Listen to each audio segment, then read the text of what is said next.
Abertura. Sequência fotográfica de recém-nascidos, crianças, jovens, adultos e idosos de todas as etnias com um sorriso expansivo em seus rostos. Entre as fotos, animação de cores vermelha, azul e branca.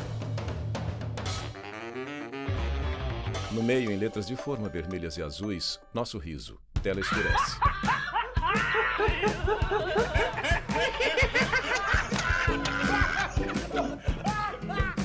Com certeza, esses sons chamaram a sua atenção. Som de alegria, som de felicidade. O riso pode ser natural, pode ser provocado, pode vir de uma lembrança, um pensamento ou uma piada que se escuta. Mas uma coisa é certa, apesar de nem todo mundo rir com frequência, todo mundo sabe sorrir. Sorrir, ele é um comportamento inato. Então, todo mundo nasce sabendo Rafael sorrir, Neves, psicólogo. sabendo rir, né? Um bebê na 4ª semana de vida já é capaz de sorrir. Mais ou menos lá pelo 4º, 5º mês de vida, ele consegue gargalhar, ele consegue dar risada. É que com o tempo, a gente vai inibindo essa capacidade inata que a gente tem. O sorrir também, né, não é só mostrar os dentes, sorrir também é ter bom humor, né? Cultivar bom humor, cultivar um senso de humor saudável sobre si mesmo também é uma tarefa difícil, né? Todo mundo sabe sorrir, todo mundo nasce sabendo. É que às vezes as experiências da vida tiram o nosso sorriso, né? Mas a gente sempre pode resgatar isso de alguma forma. Não ajuda a espantar os problemas, né? Não ajuda a pagar as contas, né? Cruzos Pérez, neurologista. Mas ajuda a enfrentar isso melhor, né? Ajuda a enfrentar o dia a dia de forma melhor, assim. Então, é uma situação, é uma coisa bacana, assim, né? O riso, ele se acaba trazendo coisas boas para perto de você, pessoas mais bem-humoradas, mais dispostas, assim, né? A própria pessoa fica mais disposta também, né? O primeiro a rir na Bíblia foi exatamente aquele personagem que as três religiões monoteístas, né? Tanto o judaísmo quanto o cristianismo ou o islamismo consideram o pai da fé, que é Abraão. Né? O livro do Gênesis relata o quê? Deus queria estabelecer uma aliança com Abraão e o sinal dessa aliança é que ele tinha que ter um filho. Só que o Abraão tinha 99 anos e a mulher dele, Sara, tinha 91, né? E nunca tinha tido filhos. Tá? Depois que ele escutou tal anúncio na voz de Deus, né? O Gênesis relata isso, né? Abraão caiu com o rosto por terra e pôs-se a rir, e o prometido sinal divino, o sinal de Deus, aparece quando Abraão completa 100 anos. Nasce Isaac, que traz o riso intrínseco no seu próprio nome, porque, como a gente sabe, Isaac é a forma abreviada de Ish-El, que Deus sorria, não é? Que é sorriso, que é riso. Rir faz bem para o corpo e para a alma. Além de relaxar as tensões, quando rimos movimentamos 12 músculos faciais, número que dobra quando o riso se transforma em gargalhada. Se ainda não se convenceu, saiba que esse exercício fácil retarda o aparecimento. O fato da gente rir produz é o melhor remédio. Neurotransmissores que ajudam a gente a ter uma maior sensação de bem-estar. Então produz serotonina, produz dopamina, produz endorfina, que já promove uma sensação de alívio, de bem-estar, né? Além disso, diminui a produção de cortisol. O cortisol é o principal hormônio relacionado com situações de estresse.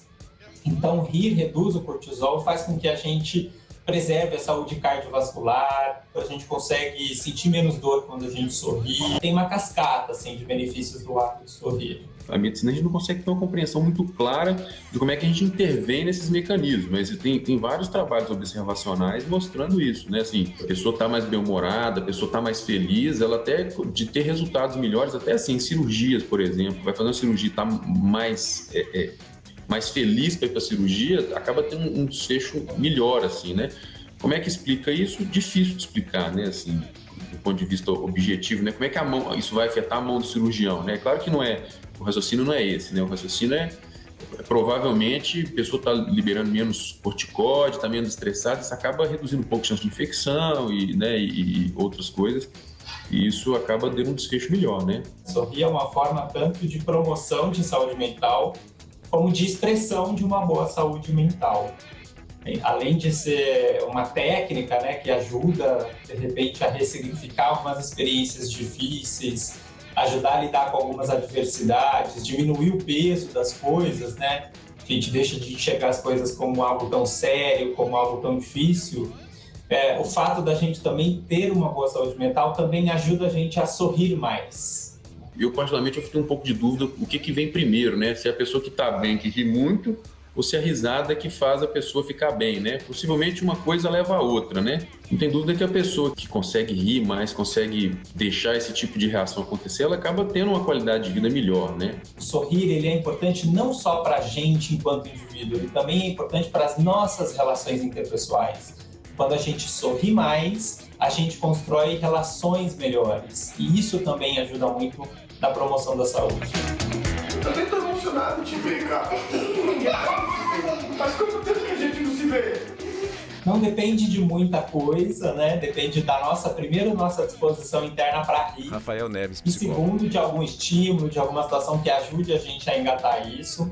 Tem os teóricos da terapia do riso, né? Então, que eles apostam nisso como uma terapia complementar a outros tratamentos de saúde. Ensinam técnicas para a gente começar a rir espontaneamente, né? Para a gente poder fazer uso disso. Tem técnicas que são de revisão biográfica da alegria. Você, por exemplo, se lembrar espontaneamente de situações engraçadas para ver se isso te alivia o espírito, torna o sorriso mais fácil. Envolve sempre, assim, buscar um estímulo que te ajude a sorrir mais. Então, ver filmes, assistir o show de stand-up, ler piadas também é algo muito interessante. É um remédio bom, barato, sempre disponível, né? E que pode trazer muitos ganhos para a nossa saúde. Vinheta. No meio, com letras vermelhas e azuis em caixa alta, gente que faz rir. Sequência de imagens. Shows de humor stand-up e peças teatrais e humorísticas. Uma vez a gente recebeu um e-mail, né? A pessoa falando assim, olha, vocês não têm noção do tanto que vocês me ajudaram, né? Eu faço terapia, Daniel né? Vilas-Boas, humorista. Tinha sobrepeso e tudo e tal, tava com crise de pânico. E, enfim, meu terapeuta, né, com tudo que a gente vem trabalhando, hoje eu já perdi não sei quantos quilos, e vocês não sabem, mas vocês fizeram parte do meu tratamento. Eu sempre lembro de quando o Caceta estava no ar, das pessoas que vinham me agradecer porque passaram um período hospitalizadas e, de repente, o Caceta era o único momento de alegria entre um medicamento e outro, um procedimento cirúrgico e tal, sabe? A convalescência. Então, alguns amigos, pessoas que até se tornaram amigas depois e tal, mas pessoas que falavam que, assim, que a terça-feira à noite, a hora que ligava a televisão lá, era a hora de relaxar e curtir um pouco, esquecer aquela dor, aquele problema, né? A gente tinha um espetáculo autoral, inédito, né? E aí a gente apresentava, acabava o show, a gente quase que ficava no palco cumprimentando as pessoas. Veio uma senhorinha, pegou na minha mão, assim, olhou nos meus olhos e ela falou, olha, obrigada. Fazia anos que eu não ria tanto. Então imagina você escutar de uma pessoa que você fez ela rir como há anos ela não ria. Nossa, assim, na hora arrepiei inteira, assim, eu falei, meu Deus, já valeu tudo, entendeu? Tipo assim, você fazer ainda mais uma senhorinha, né? Pra imaginar que, caramba, essa senhorinha há anos que ela não ria tanto. Então, assim, aquilo ali, tipo, caramba, é isso que eu quero pra minha vida. Eu quero fazer as pessoas rirem como há anos elas não riem, né? Cada sociedade tem uma forma de rir e produz esse código. Elias Tomé Saliba, professor de História da USP. A piada é um código cultural. Não é? O que nós estudamos são esses códigos. Por que eles são importantes para o intérprete, para nós, não é? Para entender uma sociedade? Eles são importantes exatamente porque a sociedade considera aquilo como secundário. É mera diversão. Olha, eu estou brincando, tá? Não, ali tem coisa. Ali tem coisa. A piada, o humor cria significados, né? E cada sociedade tem a sua criação. O humor é uma forma de encarar a vida e a realidade a partir do seu avesso, a partir do que não funciona bem, a partir do que está errado. E o humor pode assumir várias formas. Pode ser uma caricatura, e se uma pessoa, por exemplo, tem um nariz protuberante, o artista desenha com um nariz enorme.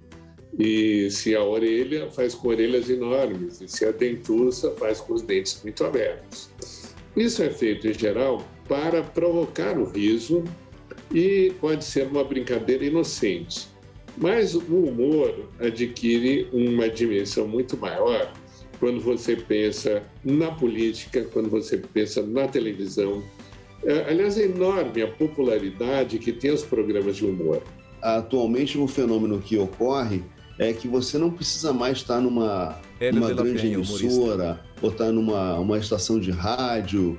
Enfim, você não precisa estar não precisa estar vinculado a nenhuma grande mídia para poder se expressar e para poder, inclusive, atingir uma parcela da população, né? Então, os memes, eles são anônimos, né? Você não sabe nem de onde veio, quem que criou, enfim, como é que aquilo veio parar no teu celular, né? Então, isso é muito incrível e você vê como é rápido, né? O humor, na verdade, é um processo que nós usamos muitas vezes, ou individual ou socialmente, para resolução de conflitos. Quando há conflitos insolúveis, que o nosso cérebro, por exemplo, não consegue conciliar e harmonizar duas ideias conflitantes, ele acha engraçado, ele ri. O humor, ele é incrível para passar mensagens poderosas, porque ele comunica de uma forma muito única e de uma perspectiva muito original. Você convida o público a olhar as coisas de uma ótica que talvez ele nunca tinha parado para ver. É um olhar criativo, né?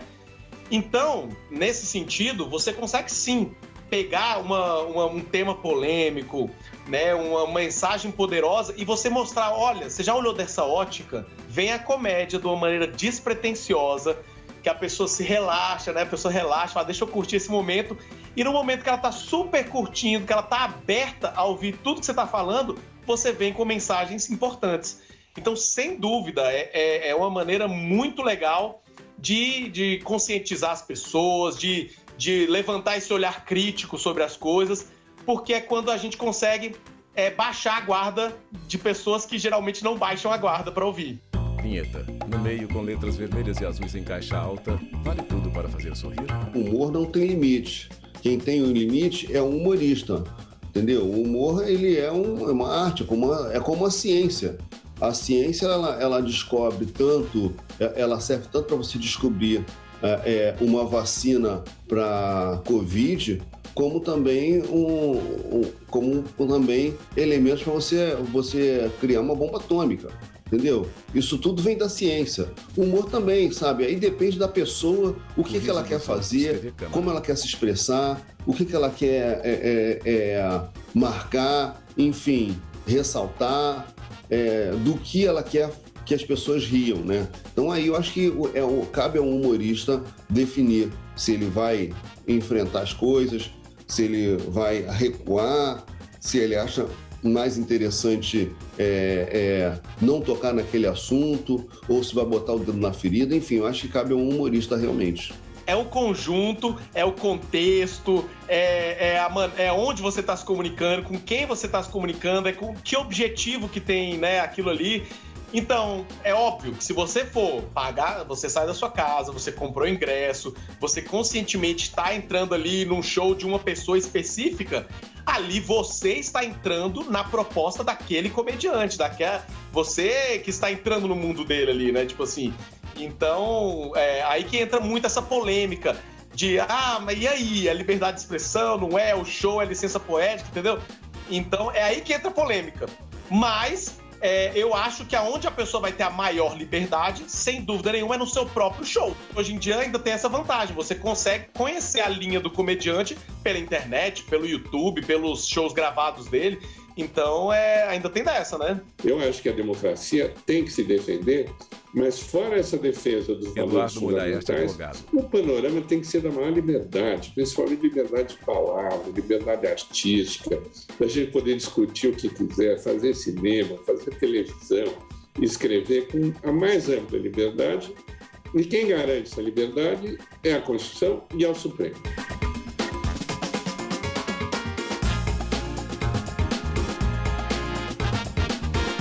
O que é liberdade de expressão? É o direito que cada um tem. Primeiro, eu diria, a primeira coisa, liberdade de opinião.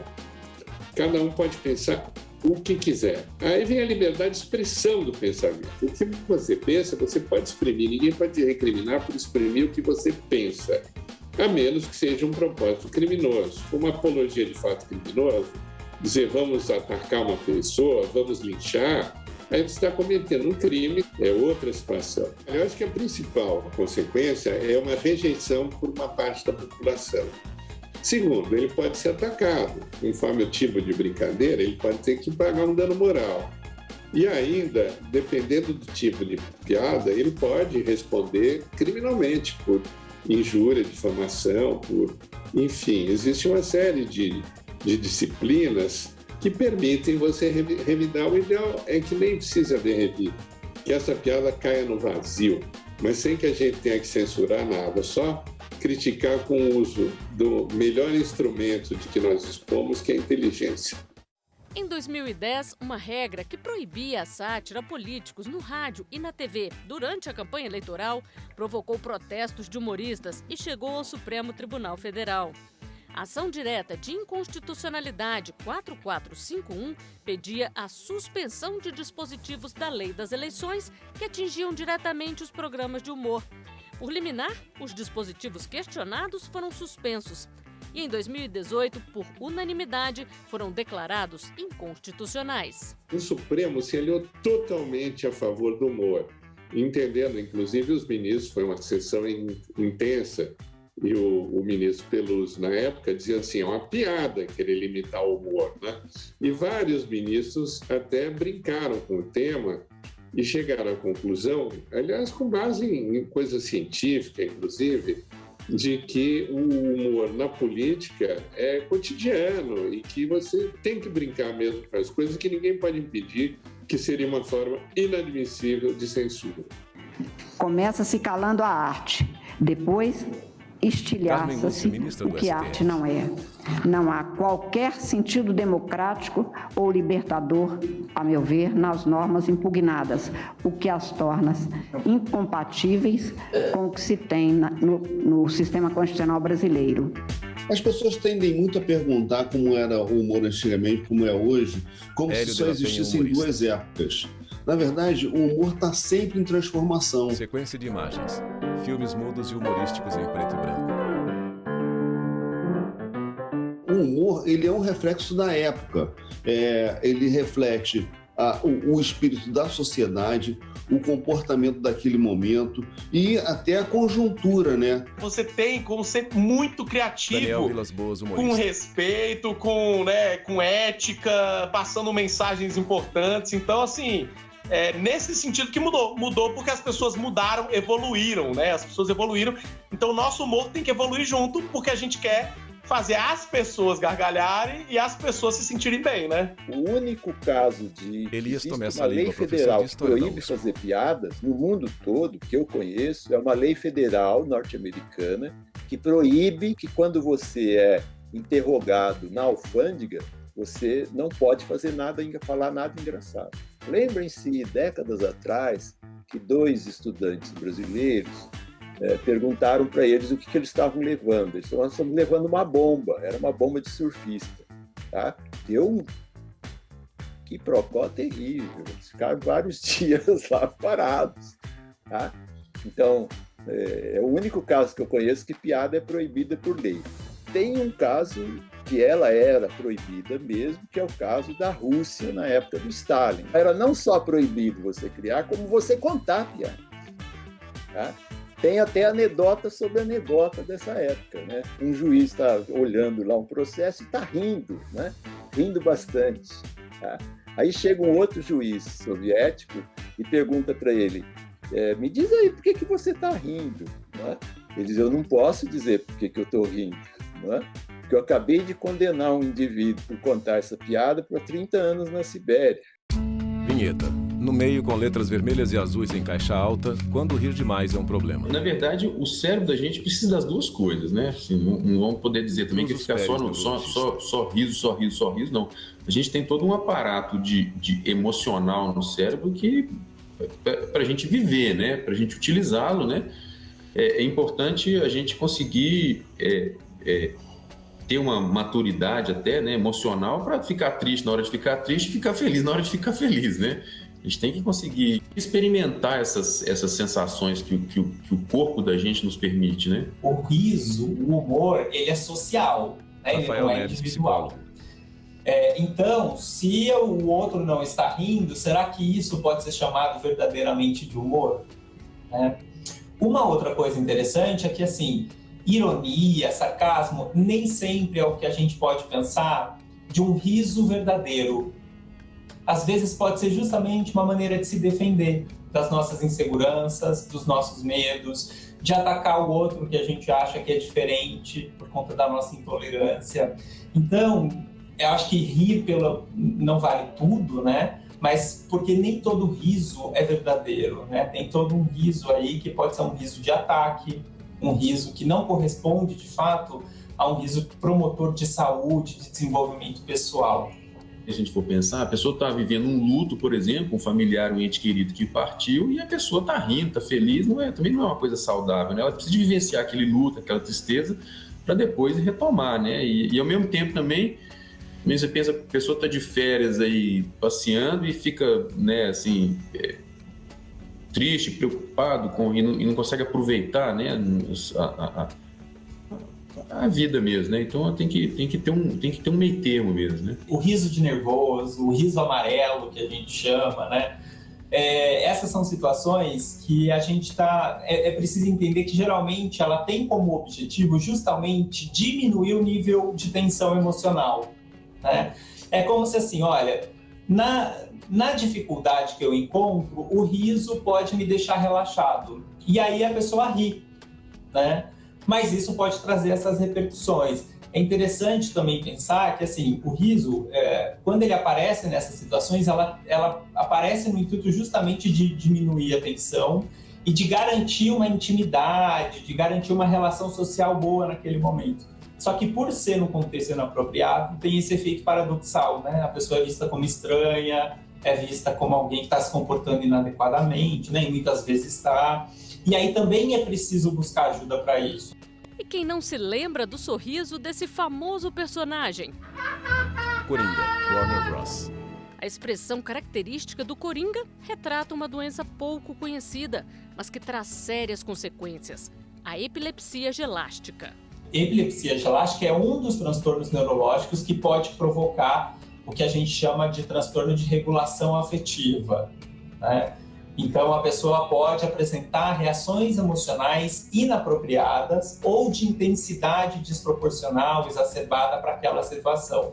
Então, a pessoa pode estar vivenciando uma situação muito difícil, está sendo demitida, por exemplo, está indo num velório e tem uma crise de riso que ela não consegue controlar.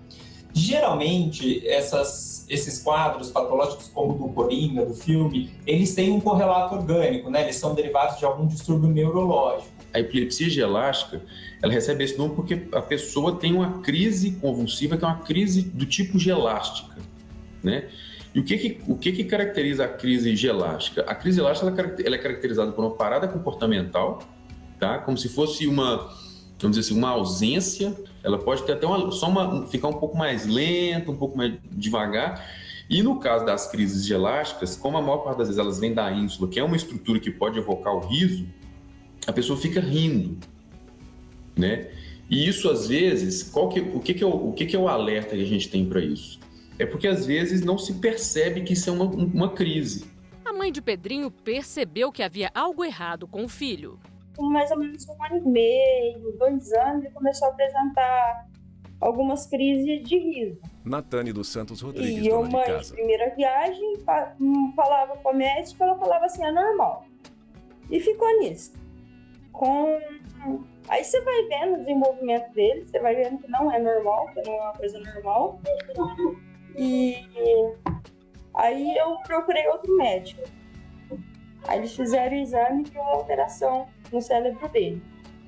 Aí até que eu consegui uma vaga pro Hospital São Paulo, lá no centro de São Paulo. Eu fui lá, aí eles falaram para mim que era epilepsia gelástica. Aí eu fui pesquisar, saber como que funcionava. Aí eu encontrei, aí eu vi que aqui no Brasil seria muito difícil fazer essa cirurgia por conta do risco. Eu tinha muito risco ou dele ficar com sequela ou dele morrer. Aí nós conseguimos arrecadar o dinheiro para fazer a cirurgia. Aí foi para Paris e ficou 5 dias internado, sem recuperação dele muito boa, e nós viemos embora. Mas estamos muito bem. Outra criança, não só os ataques de riso dele, mas a criança é estressada com a hematoma no hipotálamo, que é a epilepsia gelástica. Ele fica muito nervoso, ele era bem agressivo. Agora é outra criança. Eu falo pra ele, eu tô apaixonada por você agora. Antigamente era difícil. De vez em quando ele dá uma risadinha, eu até assusto. Tá achando que é crise. Mas aí ele fala, não, eu só tô rindo. Tá. Né? Muitas crianças têm essa doença e não sabem o que é. Como o meu caso, eu vim descobrir o que o Pedro tinha, o Pedro já tinha 6 anos. Então demorou muito para ter um diagnóstico, entendeu? Tem que saber que tem essa doença, tem que saber que tem cura para isso. Vinheta. No meio, com letras vermelhas e azuis em caixa alta, brasileiro. Um povo que ri muito. O nosso povo se manifesta afetivamente muito mais do que outras sociedades, por exemplo, que algumas sociedades europeias, algumas sociedades orientais. Então não é só no riso que a gente faz uso sempre no tecido social, nas nossas relações, né? A gente também faz uso de diversas emoções no nosso cotidiano, principalmente nas nossas relações interpessoais. O riso é uma delas. Mas agora com a internet fica flagrante isso, né? Quando tá todo mundo ali pensando, enxergando a situação de uma maneira, a gente, enquanto sociedade, enquanto cultura, já consegue construir, enxergar algumas coisas de maneira mais leve, pela via do bom humor. Eu tenho um entendimento que isso aí é uma herança africana nossa, né? A gente tem muita influência das populações afrodescendentes e na África eles são muito pouco contidos para isso, né? E a gente, felizmente, a gente tem esse tipo de herança aqui, né? Que torna a experiência aqui no Brasil, a vida aqui mais divertida, né? O brasileiro é um povo muito positivo, muito para cima e muito bem-humorado, espirituoso, sabe? O Cacete Planeta foi o primeiro programa de humor que foi para as ruas para registrar esse humor do brasileiro e trazer ele para a televisão, trazer, enfim, para as grandes mídias, né? E justamente o que nos interessava não era ir para a rua para humilhar as pessoas, mas justamente para que elas zoassem com a gente, para que elas zoassem da gente, para que elas trouxessem esse espírito criativo e espirituoso que o brasileiro tem. Vinheta. No meio, com letras vermelhas e azuis em caixa alta. Rir, o melhor remédio? O riso é uma reação universal, espontânea, decorrente de algum pensamento, sentimento prazeroso. Ele ajuda a gente a diminuir as nossas tensões emocionais, ajuda a construir relações mais saudáveis e é um remédio que a gente usa cotidianamente, mas ainda não sabe do potencial terapêutico dele. Então, riam, aproveitem esse recurso para ter uma vida mais leve, não encarem as coisas com tanta seriedade, né? Esse é um dos caminhos para promover uma saúde mental. Na minha opinião, gargalhada salva seu dia, gargalhada salva seu relacionamento, salva sua saúde, salva seu evento, salva seu mês, gargalhadas salvam, as gargalhadas salvam. Com grande frequência, muita gente tá precisando de rir mesmo, né? Assim, o que resolve mesmo é rir, né? Dar uma boa risada assim, né? Que resolve muita coisa mesmo, né? É um remédio muito bom, não tem dúvida que tá entre os melhores, né? O riso é até uma reação do organismo, né, que é meio inexplicável, né? Mas certamente é algo que é vital para o ser humano. Eu não conheço quem conseguiu viver bem sem rir. Acho que não existe essa pessoa. Créditos finais. Roteiro e edição, Flávio Metzger. Produção, Luciane Marcos. Assistentes de produção, Ana Rita Almeida e Luciano Ribeiro. Imagem, Lúcio Ribeiro. Assistência técnica, Cláudio Filho. Montagem e finalização, Neuro Tavares e Rafael Duarte. Direção Direção de arte Sérgio Ferrugem. Videografismo Leonardo Veloso. Núcleo de Programação Roswasa. Núcleo Técnico Fábio Guedes. Núcleo de Produção de Programas Flávio Soledade. Supervisão, coordenação e direção da TV e Rádio Justiça. Secretaria de Comunicação Social, STF. Realização TV Justiça Essencial 2021.